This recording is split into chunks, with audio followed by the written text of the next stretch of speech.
Saúdo você com a graça e com a paz do nosso Senhor e Salvador Jesus. Neste domingo, dia do Senhor, onde nos reunimos mais uma vez para adorar, para buscar ao Senhor através da sua palavra. E lembrando que neste domingo em específico nós estamos com o nosso culto presencial e também com este culto online. Então, se você está aqui conosco, nos assistindo nesse momento, saiba, tenha a convicção e a certeza de que, juntamente com os irmãos que estão na igreja, você faz parte da Igreja Presbiteriana Getsemane e você está louvando a Deus através do seu tempo, através da sua atenção, através da sua vida. Eu quero continuar, de certa forma, o assunto que nós começamos na semana passada. O nosso último culto, a mensagem foi baseada em 1 aos Coríntios 10, verso 31, onde o apóstolo Paulo diz: antes quer nós comamos, bebamos ou façamos qualquer outra coisa, façamos tudo para a glória de Deus. E o texto que eu gostaria de trabalhar com vocês hoje também é um texto de um único versículo que está no livro dos Provérbios, capítulo 16, verso 9, diz assim: o coração do homem considera o seu caminho, mas o Senhor lhe dirige os passos. Vamos ler mais uma vez? O coração do homem considera o seu caminho, mas o Senhor lhe dirige os passos. Provérbios 16, 9. Talvez na sua Bíblia, na sua versão, as palavras estejam um pouco mais diferentes. Mas eu gostaria de trazer um tema para essa mensagem, e esse tema é o seguinte: dependência em uma sociedade independente. Meus irmãos, a gente vive em um mundo cada dia mais independente, não é verdade? Ainda depois dessa questão da pandemia que a gente vem vivendo aí desde meados de março do ano passado, as pessoas estão mais independentes no sentido de estarem dentro das suas casas. Então todo mundo procura ali o seu espaço, todo mundo procura ali fazer a visita no supermercado para comprar os seus mantimentos, cada um ali cuidando da sua família, cuidando da sua própria vida. Mas o que nós não percebemos é que, de fato, este conceito de independência, ele já vem sendo trabalhado por longos anos. Me recordo de estar em uma reunião com alguns pastores alguns anos atrás, e onde era discutida ali uma série sobre família, uma série de pregações sobre o tema família. E um pastor ele sugeriu: por que nós não colocamos o nome da série de iFamily? Porque nós já temos o iPad, o iBook, né? Ou seja, cada um tem o seu telefone próprio, cada um tem o seu computador, o seu notebook, né? Cada um tem a sua área, né? E por que não cada um nesse sentido de entender a família de acordo com a sua visão? Esse conceito de independência, ele é um conceito amplamente divulgado, né, e vivido por pessoas de uma forma geral. Mas o que acontece é que as pessoas vivendo assim, elas entendem que são donas do próprio nariz, que elas são as únicas pessoas que se importam, que se interessam, na verdade, com as suas atitudes. Elas não devem prestar contas a ninguém. Só que tem uma questão: eu e você, nós somos privilegiados por fazer parte do povo de Deus, né? Então, mesmo sendo família de Deus, nós somos pecadores, é verdade, e pecadores que reconhecem que pela graça têm acesso à palavra do Senhor, e essa palavra nos mostra que nós somos dependentes de Deus, nós dependemos da sua graça, nós dependemos diariamente do seu sustento e da sua misericórdia. Então, nós temos a consciência, meus irmãos, de que viver uma vida de independência é pecado. É dizer para Deus: olha, que o Senhor não me atrapalhe, porque eu estou aqui vivendo a minha vida. Essa independência significa, por mais que as pessoas que vivam assim, que não conheçam o Evangelho, até não afirmem, mas lá no fundo, o que elas estão dizendo, até para Deus, é que o Senhor fique aí, se eu precisar eu chamo. Se eu precisar eu pego o meu telefone celular e entro em contato, mando um zap. Se eu não mandar, que o Senhor não me incomode. Né? Agora a gente precisa entender que isso é pecado. Interessante que um dos nossos documentos de fé, o Catecismo Maior de Westminster, na primeira parte, que tem como tema da finalidade do homem, da existência de Deus, da origem e da veracidade das Escrituras, ele traz para nós a primeira pergunta, você já conhece: qual é o fim supremo e principal do homem? A resposta: o fim supremo e principal do homem é glorificar a Deus e alegrar-se nele para sempre.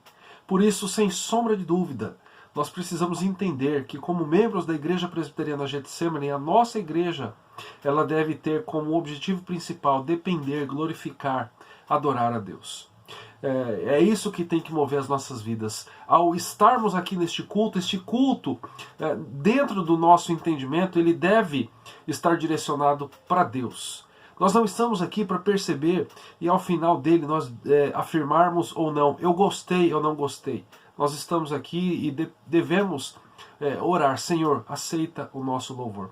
É interessante que quando a gente olha para o livro de Provérbios, no capítulo 16 nós temos um trecho ali, talvez melhor delimitado, do verso 1 até o verso 9, e nesse texto, e nesse trecho aqui de Provérbios, existe uma ideia clara, né, de que existe uma inter-relação de atividades divinas e iniciativa humana.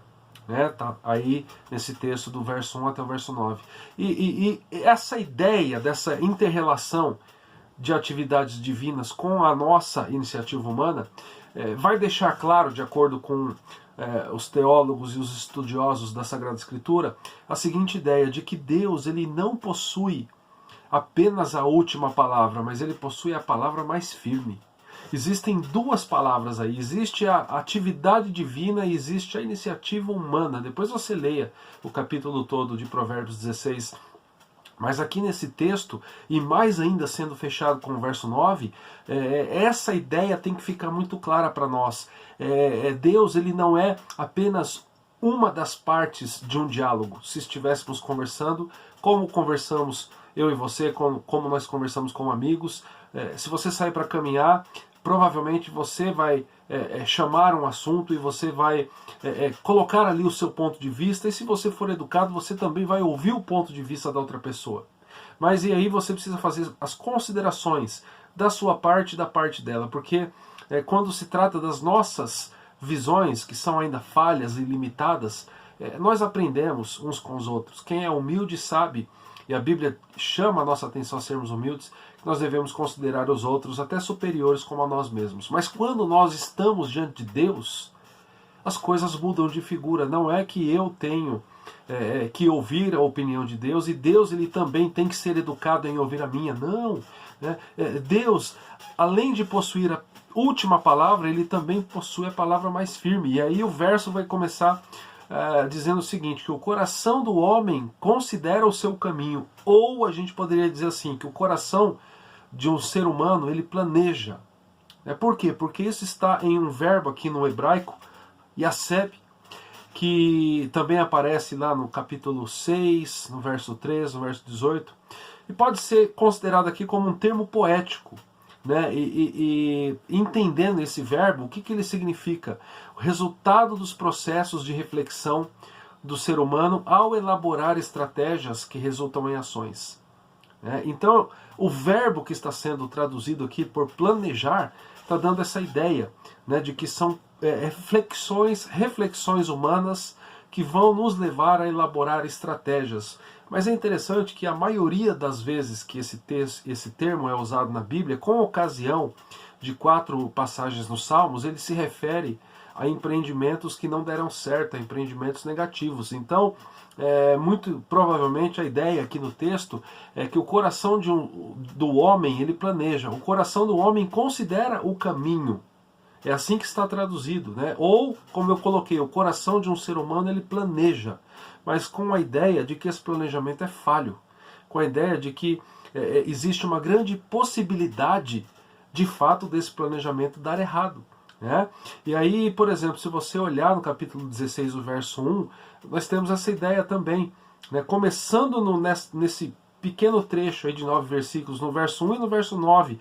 Verso 9 nós estamos lendo, o verso 1 diz o seguinte, que o coração do homem pode fazer planos, mas a resposta certa dos lábios vem do Senhor. Essa ideia começa no verso 1, e ela termina no verso 9, e isso mostra para nós aqui que existe uma certa ênfase na realidade de que o nosso planejamento, de que a nossa forma de fazer as coisas, ela não é uma forma perfeita. Quem tem a última palavra, quem tem a palavra mais forte, quem tem o direcionamento verdadeiro, quem tem a sabedoria na sua essência para guiar as nossas vidas, é o Senhor.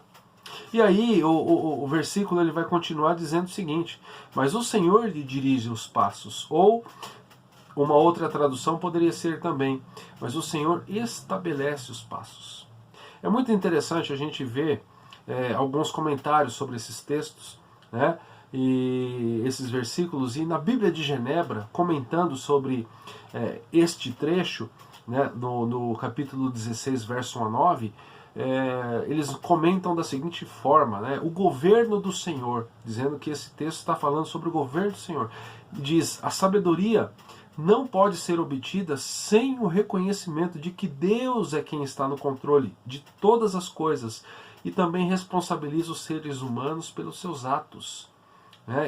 Existe uma grande correlação entre a grandeza divina, a soberania divina e a responsabilidade humana.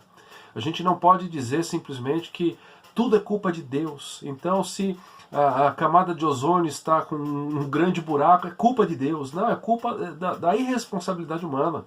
Né? Se os rios, se a natureza está gemendo, como Paulo vai dizer, né, aguardando a restauração de todas as coisas, depois você lê lá o início da sua carta aos Romanos, você vai perceber ali que a irresponsabilidade humana ela tem consequências. E Deus ele deixa isso claro para nós, né, na sua revelação, na sua palavra, de que existe de fato a responsabilidade pelos nossos atos. Né?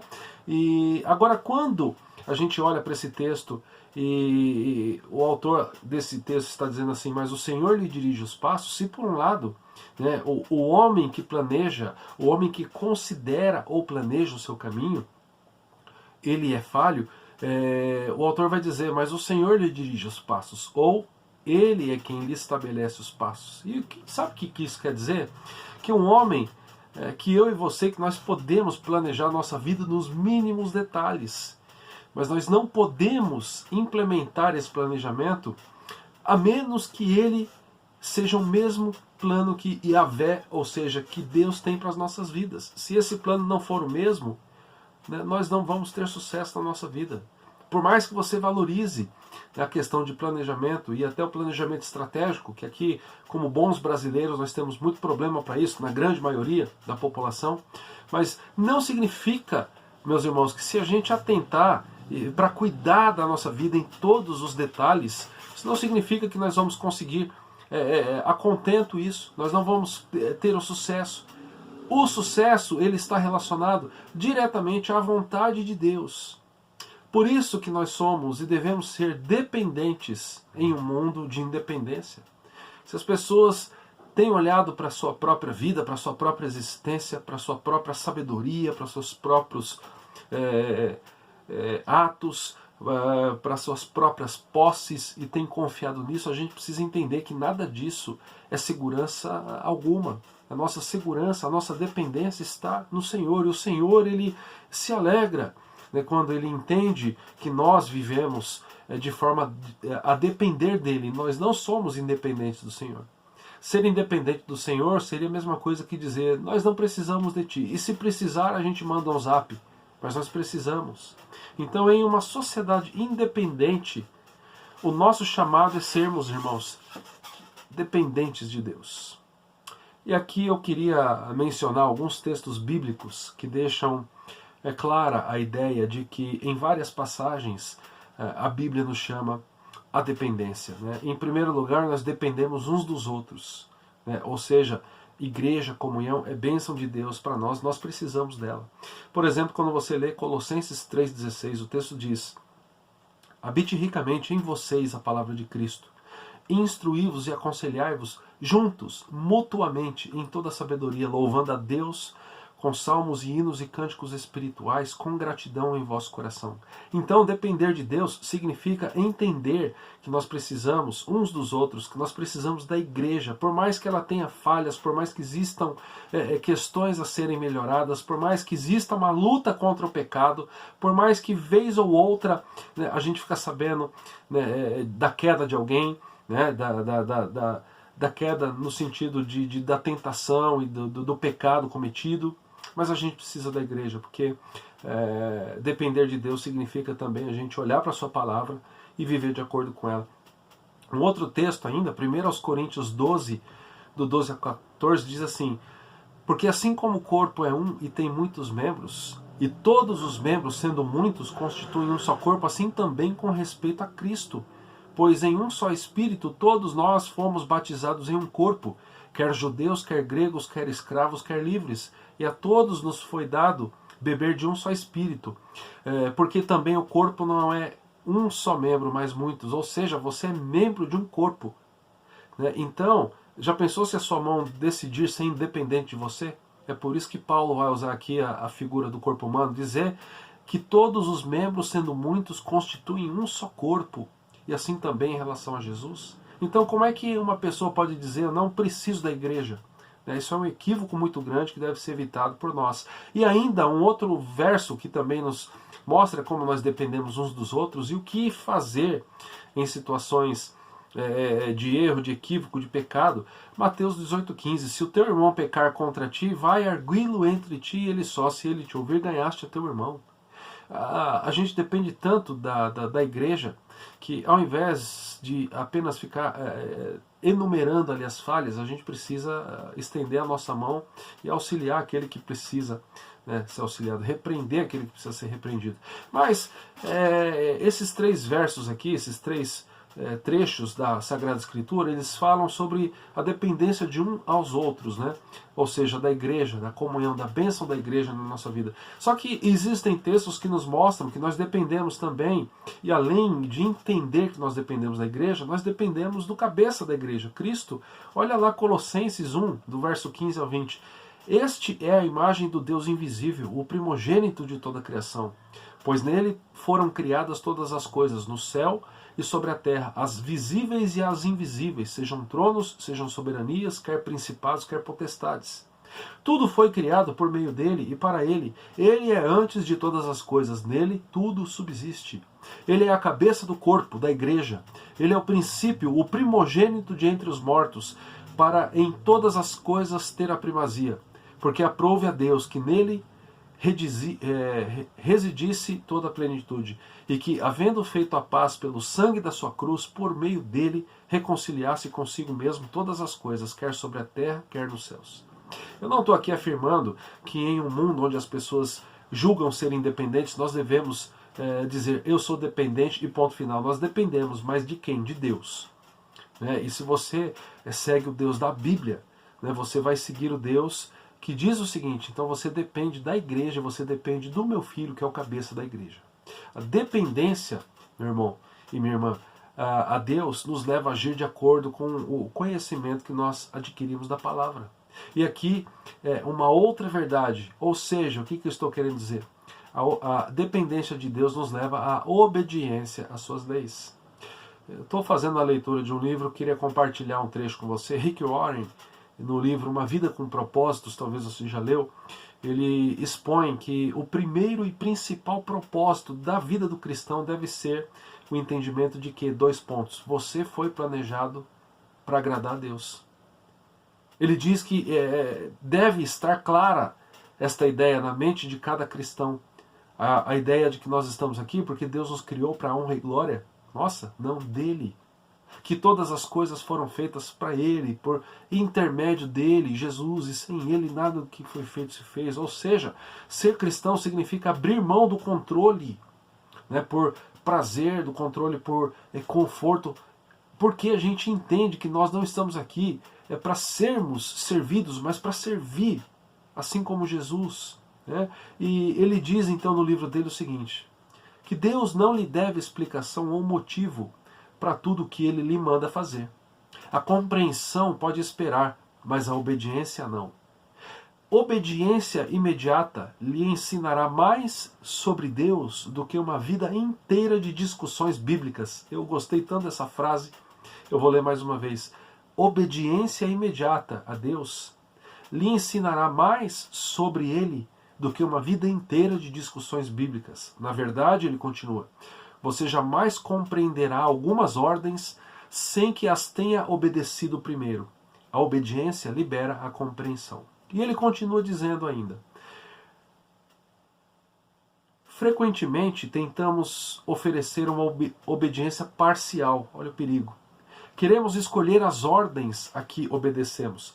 Fazemos uma lista das ordens que gostamos e lhes obedecemos, enquanto deixamos de lado as que acreditamos ser absurdas, difíceis, custosas ou impopulares.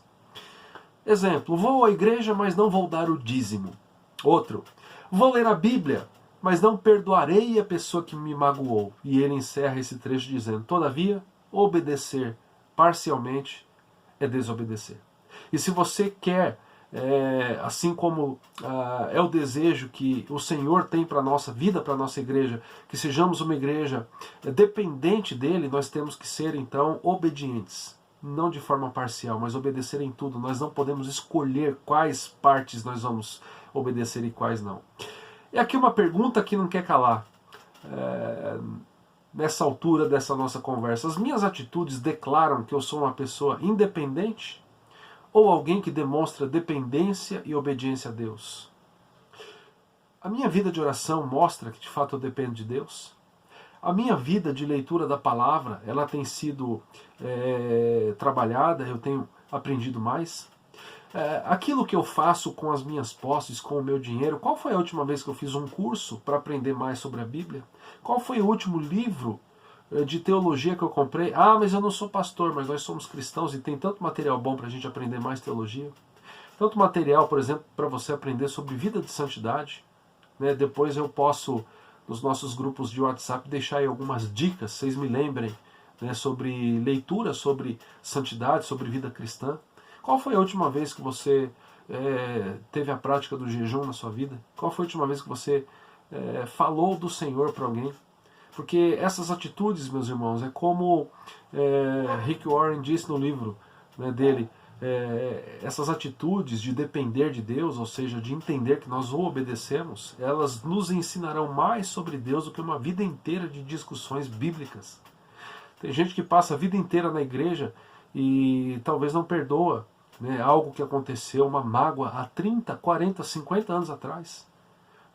A gente muitas vezes escolhe e tem sido seletivo naquilo que nós vamos obedecer, mas a gente precisa entender o seguinte, que da mesma maneira como falamos na semana passada, todas as coisas devem ser feitas para a glória e para a honra do Senhor, e nós para isso precisamos entender, nós dependemos dele.